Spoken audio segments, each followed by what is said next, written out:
Dolls, bicycles, skateboards, games, toys, and computers. Computers have become just one more item on the shelves of mass merchandisers like this Toys R Us store here in Redwood City, California. And while Coleco, Mattel, TI, and Sinclair are all gone now, Commodore and Atari are still battling it out in the low-cost computer wars. Today, we take a look at the so-called low-end computers on this edition of the Computer Chronicles.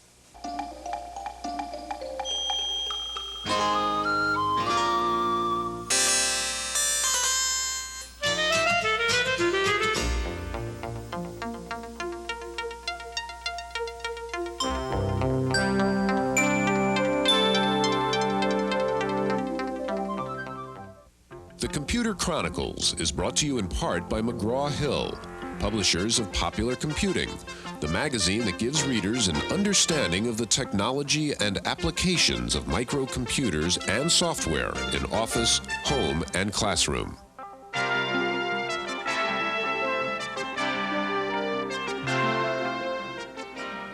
Welcome to the Computer Chronicles. I'm Stuart Chaffee, and this is Gary Kildall. And Gary, this little Commodore VIC-20 really got the low-cost computer business started with people able to go out and buy a small computer for just a few $100s. And I think we tend to forget, as we talk about IBM and Apple all the time, that there are more little Commodores out there than anything else. But Commodore and Atari, we know, are coming out with more sophisticated computers now. Is, in fact, that line disappearing between the so-called low-end computer and the mid-range guys like Apple? Well, Stuart, as you're aware, the low end means the home market, and that means TV pricing. And the consumers nowadays expect an awful lot more than they did a couple of years ago. Many of them were burned by what now turns out to be an expensive doorstop for them. So success at the low end means that we're going to see very sophisticated hardware and software systems that are going to put an awful lot of pressure on the mid-range machines.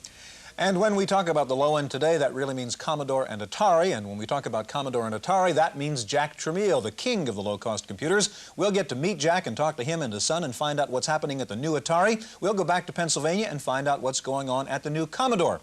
But first of all, these computers may be inexpensive, but they do some nifty things. Let's take a look. A few years ago, the low-end computer was promoted more for its price than its flexibility, more for entertainment than as a serious tool. But many owners of $2,000 computers might be surprised to see the inventive ways in which these inexpensive machines are used today. This Commodore 64 has taken its place alongside more traditional instruments in a music studio in San Francisco. It supports a group of musicians and composers who base their work on an unconventional tuning system called just intonation. Unlike the traditional 12-tone scale, just intonation requires the retuning of musical instruments to fit new, simple ratio intervals. The computer can overcome this time-consuming task since it will generate a piece of music from its mathematical description. Like a human singer, there is no limit to its tonal variations, and retuning a program is much easier than retuning a piano. While the sound quality restricts the machine's performance abilities, the computer's role is more as a sketchpad to test new ideas, provide the background sound, and as a reference for tuning other instruments. Another clever application makes use of a typical low-price computer's strong point, graphics. With a digitizing pad and a color plotter, this user has painstakingly created a library of city maps, showing the location of projected buildings and their shadows, traffic congestion, and land usage. Since the printout is on transparent plastic, he can highlight certain aspects of each map and study them together in overlay. While not every computer owner may want his machine to create unorthodox music or to draw detailed maps, the potential uses of a discount store special should not be underestimated. It is no longer a toy.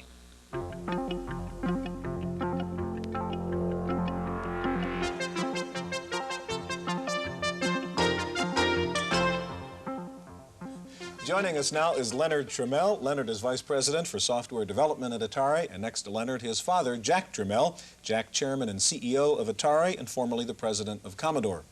Jack, you were Commodore. You were a very important part of Commodore, obviously, several years ago when the low-cost calculator, 995 calculator, was introduced. What is your idea about marketing low-cost devices? Well, my idea is always to try to bring the best technology at the lowest price to the masses. So we are a company which we like to sell to the masses not to the classes. Okay. Well, this particular new introduction of a machine is threatened. I guess it threatens the mid-range computers that we mentioned earlier. This particular machine, the 520 ST, is an $800 machine, if I understand it correctly. Yes. It's a half a mega memory, a 68K processor, and a monochrome display. Now that price point must have been a very difficult one to hit. How do you do that? Well, I mean, there's no question that it is always hard to come up with a new product. But knowing and understanding the semiconductor business and knowing where the costs are going, you can always foresee what you're going to be able to come out with. Mm-hmm. And with no question, it is feasible at the present time. To give you an idea, when we started developing this particular product, a 256K RAM used to cost $30. Today it's down to $4. So you only have to have a crystal ball and to be able to see it, what's going to happen. Mm-hmm. And for some reason we have that particular crystal ball. Now, how much of an advantage do you have? Do you build this offshore, or is it built in the U.S.? Where is it? No, we do definitely have in Atari. Atari has a very large assembly plant in Taiwan, Mm-hmm. and we are continuing assembling in Taiwan. But the parts, most of them come from the United States. They're shipped to Taiwan for assembly. So more than 75% in this product is American-made. Mm-hmm. Give us an idea, Jack, of the cost in terms of figuring out what it costs to make that computer. How much does it cost, in fact, to put it together compared to how much does it cost to buy the parts? I would say that the assembly of the computer is about 2% of the cost. So, I mean, it's just a couple of bucks, basically, to build that computer. Well, it's more than a couple of bucks. Now, you mentioned before you've had the unique ability to have this crystal ball and kind of guess at where prices are going. Has that been the difference? I mean, what happened to Coleco and TI and so on? Well, I believe when it comes to Coleco, Coleco definitely is a toy maker and they're very successful of manufacturing toys. And they were trying to apply the same technique into computers, and it didn't work because it was like a toy, and they failed. Was this basically where they were selling the machines, or you're selling, for example, in the Kmart's, for example, is that a good place to sell computer systems, or is it a good place to sell toys? I believe that Kmart is selling video and sound systems for $2,000 to $3,000. So today Kmart is a department store which sells everything. Mm-hmm. And I believe that our customer is sophisticated enough that he knows the value, what he's getting, and he will try to get the best price at any retailer. Now let's take for example what we call, let's say, the mid-range machines, or the more expensive machines that are being put into the office environment right now. Now, how are the, let's say, the 520 STs going to get into business if they're, say, sold through the Kmart's? Do you see that happening, first of all, or do you see this being targeted at as a home market machine mostly? No, we in Atari believe very much that we are manufacturing products for personal use. We call it personal computers. When I started the personal computer business in 1976, we call it a personal computer, and I'm still continuing. Now, it's up to the individual where he wants to carry this computer to. Mm-hmm. He can have it in his home, and he can have it in his office, he can have it in the lab, anywhere. But it's up to him. I do not dictate to him where he's going to take it to. Gary, we've been talking about the ST, and I know everybody's excited about the ST. I'd like to turn to Leonard. And Leonard, describe the new computer and give us a little bit of what it does. Well, the description Gary gave a moment ago, it's a half a megabyte, 68,000 base processor. The unique things about the machine are the high-resolution color graphics. We're looking now at the 640 by 200 display and a familiar-looking opening screen where you have a window which you can resize and move around, and various files that happen to be on this disk. And you can take the icons and move them around and access a disk drive in a manner which should be familiar to sophisticated users by now, and hopefully will be familiar to other people in a very short length of time. So as a practical matter, Leonard, as you suggest, when we look at this looks more or less, if you'll allow me, like a color Macintosh, and essentially a color Fat Mac with the 512K, right? Yes. And what price does this going to be sold at? Well, this with a monochrome display instead of this color and one disk drive will be about $800. Okay, now how do you see the software, the evolution of the software? This could be, if this was a big thing, for example, how many of these do you think you're going to sell, just as a rough guess? Well, the market definitely this year is softer than it was last year, but we still believe that we'll be able to sell more than 1 million of those computers this year. Okay. Now, if you sell numbers like that, that's going to obviously be a very important place for software vendors to sell their software. How do you see that whole software evolution taking place in terms of, let's say, the low-cost computers? Well, in the company which I founded and I was working previously in, when I came out with the Commodore 64 and there was no software, everybody was telling me how difficult it will be to sell a computer which has no software. Even at $199. Yes, and there's no question that the majority of third-party software people has seen the value in the computer, and they've also seen that people are going to buy them. And during the time when I was there, before I left, we were selling as many as 300,000 computers a month.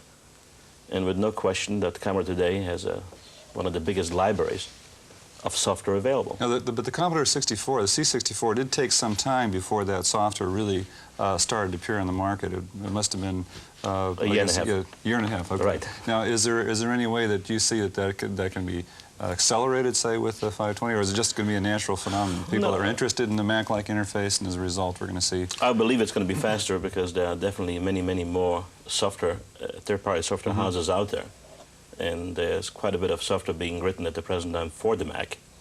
And for that reason, it's quite easy to port over the software to our machine. And I believe it will not take 18 months. It will take quite a bit faster. But when we come out, when we will introduce the machine, start selling the product, we will have between 25 and 30 major pieces of software with it. Jack, who do you see as your competition? Is it Apple? Is it the new machine out of Commodore? To me, it's everybody's competition, but specifically for the ST line, it is Apple today. The Commodore machine I did not see yet, so I cannot say anything about it yet. How about the Japanese? As far as the Japanese is concerned, I was able to keep those people out of the U.S. market and almost from the world market for the past 7 years. And I really do not see them coming in. They didn't even come into the 8-bit line. I do not know how they're going to be able to come into the 16-bit.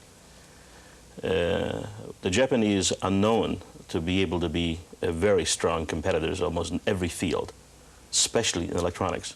And the reason why they were able to compete is because the manufacturers, like the automobiles and other electronic manufacturers, were making very substantial profits. And that gave them an opportunity to come in here, reduce the price, come out with very good quality, and the world market that the American public bought it. What I'm trying to do is to come out with the best product, with the best quality, and also with the best price. And by doing so, I keep those people out.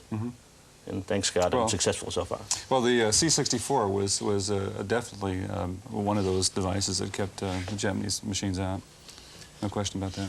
Okay, gentlemen, we're going to have to take a short break. We're going to be back with Jack and Leonard Tramiel in just a moment.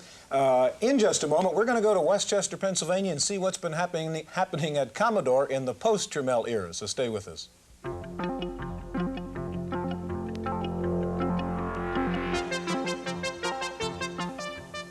The company which put more personal computers into more homes than anyone else is Commodore, located not in the Silicon Valley, but here in Westchester, Pennsylvania, outside Philadelphia, where the money was, says Jack Tramiel. But Tramiel is gone now, not only gone, but heading up the forces of competitor Atari. And with personal computer sales leveling off, the pressure is on Commodore to come up with something new. Trying to anticipate what the consumers will need next year, they've come up with a product like the 128, which has twice the capacity and the features that the 64 has, although totally compatible, and yet has the flexibility of dealing with more productivity type of applications. Commodore's newest computer is a machine of many faces operating in 3 different modes. It offers 128K of memory but is compatible with the old 64. It can jump between an 80-column and 40-column screen, and in its top mode it'll run CP/M. With the 128's expandable memory, numeric keypad, and extended BASIC, Commodore seems to be aiming for a new segment of the market. Today, the product, quite honestly, is equal to the Apple IIc. It has all the features and functions that the Apple IIc has, and because of our high-volume mass production capabilities, we're able to afford a reasonable margin that the Apple product affords, and yet offer the consumer half the price point. If Commodore is able to lure away potential Apple buyers, it will mark a new kind of push into the already shaky PC market. But the company, once associated with action games and entry-level computers, has loftier goals, and they include the very secretive project called Amiga. The Amiga product has tremendous flexibility and capabilities in the graphics environment, in the telecommunications, as well as trying to focus in on higher education and higher-end home. I don't call it a product that will be used exclusively to replace IBM productivity in the office environment or the Fortune 500 or the Fortune 5000. I do call it an extremely flexible product that can be used with graphics, animation, and quite honestly, graphics and animation are the next big development in the personal computer business. Using maps, using illustrations, using home banking, shopping by telecommunications and video text, that type of media. Timing-wise, we're a year after the Macintosh, but quite honestly, when they look at the speed and the architecture of the Amiga compared to the speed and the architecture of the Macintosh, there's no comparison. To some industry observers, the decision to enter the mainstream of the PC market may seem like a risky venture, but Commodore is so confident about its new products, it will soon introduce a third new computer, the LCD Portable, with 8 built-in programs, a modem, 32K of RAM, and a 16 by 80 column screen. The price has not been set, but it will be extremely competitive. Despite industry problems elsewhere, Commodore is not worried about the leveling off of PC sales. I don't believe we've tapped more than 15% of the market in microcomputers, personal computers, home computers, whatever. We think we've captured the mass market. We think we are kings of the mass merchandisers. We don't believe there are any other viable competitors there. We're now looking onward to opening up other channels to strengthen our market position and to try to capture more share in the long haul. One problem with buying a Commodore 64 or any low-cost computer is the lack of support. You usually buy it at a discount house where the salesperson, if there is a salesperson, probably knows less about computers than you do. The solution for most low-end users is a users group. Robin Garthwaite has more on that. Computer Chronicles went to the Marin Commodore Computer Club. At the MCCC, which means MC cubed, which is going Einstein one better. He only went MC squared. We found that when it comes to computers, Commodore or others, everyone has a common. I use it for a business tool. I've written software for the Santa Fe High School district that they use it, and it's a multi-use computer. Everyone has an opinion. Apple computers are very low-powered and very highly priced, and that's true of all Apple products. For example, when you buy the Commodore, the book that comes with it is really bad. Across the hall are sort of like the neophytes, which are like twice as old as we are. Everyone has a need. And then sometimes when we write programs and we have questions on the programs, we can bring the software in and have some people help us on it. But I want to know what the computer can do for me right away, now. So coming to a users group is very helpful for that because there are people here who can answer your questions. And everyone has a loyalty. Didn't know what I was going to do with it, and I didn't have it more than a few weeks and I was hooked. The loyalty to computers is clear. Users groups like this have the potential to have a huge impact on the microcomputer industry. Toys or computers? It's a moot point. This is Robin Garthwaite for the Computer Chronicles. Stuart, users groups are where a lot of the grassroots computing it actually takes place. And a lot of times people think that the users groups are going to accept less qualities in their software. This is a phenomenon that happened around the Commodore 64, I believe, is that really there was an acceptance of a lower quality software. Do you think this is really true nowadays? Can you sell a computer into the home jack and have it really low quality software, or is it going to have to all be really good stuff? I believe it have to be all good stuff. I mean, the consumer is more sophisticated. He's seen more. He understands more. He almost has graduated. There's quite a few people now which have computers in their hands for the past 8 years. I'm talking about low-end computers. And they are demanding more. Jack, where are you going to sell this? You know, there was criticism at Commodore about going out of the computer retailers and into the Toys R Us and Kmart and so on. This is a sophisticated machine. What's your plan for retailing? My answer to your question always is whoever has money will be able to sell it, whoever can pay for it. But the truth is that I am looking for a very broad distribution. The computer retailer definitely serves a certain purpose.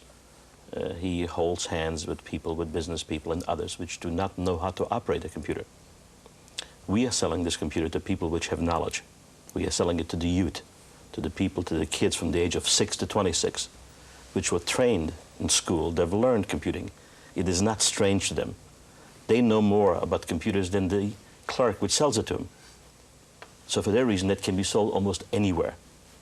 And I'm looking to sell it through mass market or anybody else which wishes to pay for it. Now, how about training programs? This is a point you brought up. If you're going to sell through the Kmarts and so forth, I don't know what experience you had with the C64, but are you going to have special programs for the people that are actually selling the machine?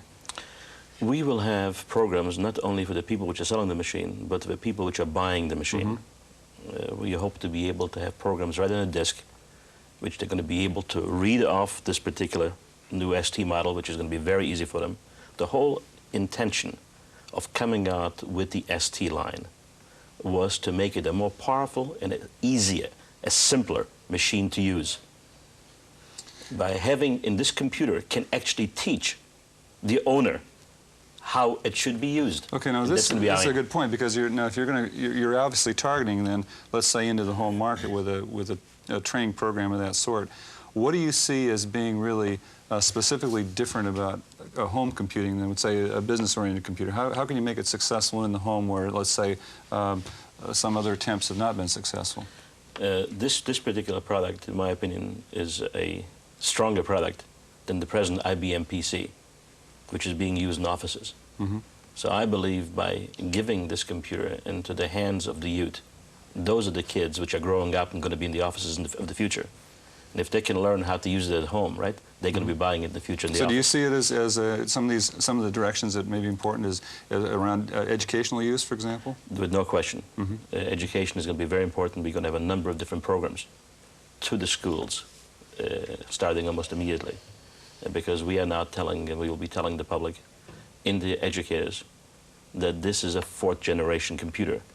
Now, it was beautiful to have the Commodore, the PET, and the 64, and the Apple II. But the ST is the future in the computing business.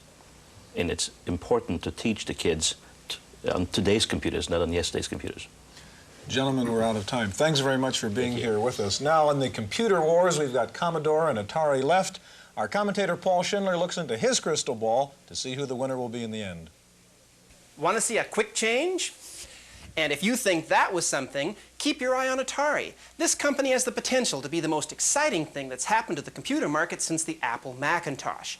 People who thrilled to the exploits of Ted Turner, the Mouth of the South, now have the chance to relive that thrill as they listen to Jack Tramiel promoting the new Atari. The man who revolutionized the home computer when he was at Commodore is going to do the same thing to the office. Things have been kind of calm in the office since the IBM PC came in. IBM set the price-performance standard, what the Pentagon calls bang for the buck. Well, Atari is set to upset everyone's apple cart with more bang for less buck than has ever been seen in a serious business computer. And the word is that once they've blasted the office market, the home market's going to be next. The sad thing is that IBM is the company that deserves to have its cart upset, but it's Apple that's most likely to be hurt by Atari. Why is it always the case that the little guys end up battling each other while the big guys stand around and pick up the pieces? It wouldn't be that way if I ran the world, but I don't yet. That's my opinion. I'm Paul Schindler.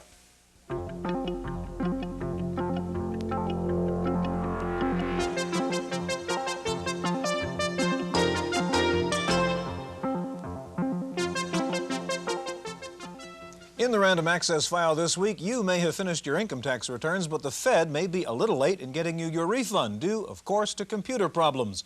The IRS has a new $100 million computer system, but there are problems in the software. So the Feds are about 10 million refunds behind schedule. But don't worry, if you don't get your refund by June, the government has to start paying you interest. New Jersey's Department of Criminal Justice is using computers to help track down welfare abuse, and the computer has been a resounding success there. Convictions for welfare fraud have tripled since the computer system was put into use, and the state has recovered an additional $4 million. In Reading, Pennsylvania, food stamps have been replaced by computerized credit cards. In an experimental program, the Agriculture Department is giving former food stamp recipients new plastic cards. Each recipient is allotted a monthly balance, and each time the user visits the grocery store, the card is inserted into a machine, and the cost of the food is automatically deducted from the person's account. The Ag Department says the new computerized system could save the government hundreds of millions of dollars a year. Another major step in the continuing realignment of the software business, once proud Software Arts, the developer of VisiCalc, has agreed to be acquired by Lotus, both companies based in Massachusetts. Several major computer conferences over the past few weeks. The Old Timer, the West Coast Computer Fair, had nearly 50,000 attendees. Most talked about probably some software called VoiceMaster. You sing into it, and it writes the musical notation. Atlanta was the site for SoftCon, the annual software show. Everybody looking for the new Lotus, the new trend in software, the consensus, AI, and expert systems, if somebody can figure out how to make one that's practical and easy to use. And the first Comdex in Japan is history. Sony showed off its new Laserdisc CD-ROMs, including a write-once disc system. Another highlight was software on a credit card, ROM chips, embedded in a plastic card so you can carry around a whole box of business software in your wallet. Speaking of software, here's Paul again with this week's review. Get a load of this sexy Continental packaging. You know, when I first saw this program, I thought it was a Ferrari simulation. Now, it turns out it doesn't even come from Europe. It comes from Toronto, Canada. The program is Ability, the simplest of the integrated software packages yet offered. You know, get a load of this slim documentation. Most other integrated packages couldn't catch their breath in this documentation this slim. I've got to thank the people at Zonaro Technologies for their good sense. The software is not copy protected. They trust you while reducing your risk of loss and making it easier to use the package on a hard disk. Good for them. Now, the screens. Note the use of color. We can't show you everything Ability does, so we'll take a moment to show you its snapshot facility, which allows you to assemble graphics into a slideshow. You have a choice of adding text in different type styles, varying the amount of time used on each graphic, or adding arrows and lightning bolts. The graphics are, frankly, nitwit simple. You can do more with other packages, but not as fast. Zonaro Technologies of Toronto charges $495 for this combination word processor, database manager, graphics, spreadsheet, and communications. For the Computer Chronicles, I'm Paul Schindler. Some vaporware updates. Lotus's Jazz, originally due out now, has been promised for the end of May, and Atari's ST computers, originally due out this month, are now being promised for summertime. How much does a computer really cost? A just completed study says that the average IBM PC owner buys over $1,300 worth of software in the first year of owning a computer. At the low end, a New York market research firm says that 1.5 million low-cost computers will be thrown in the trash this year. Another hotel chain is providing computers in rooms. The Holiday Inn Crowne Plaza chain is putting AT&T 6300s in 10 of its hotels that charge $30 a day. Another software company dumping copy protection. Too many complaints from users. Stoneware says DB Master will no longer be copy protected. Finally, pity the poor Macintosh workers at Apple. In the heyday, one penny for the Mac team was company paid for massages at your workstation. They were called stress reduction treatments. But with a little pain in the muscle of Macintosh sales, Steve says no more back rubs. That's it for this week's Computer Chronicles. We'll see you next time. The Computer Chronicles was brought to you in part by McGraw-Hill, publishers of Popular Computing, the magazine that gives readers an understanding of the technology and applications of microcomputers and software in office, home, and classroom.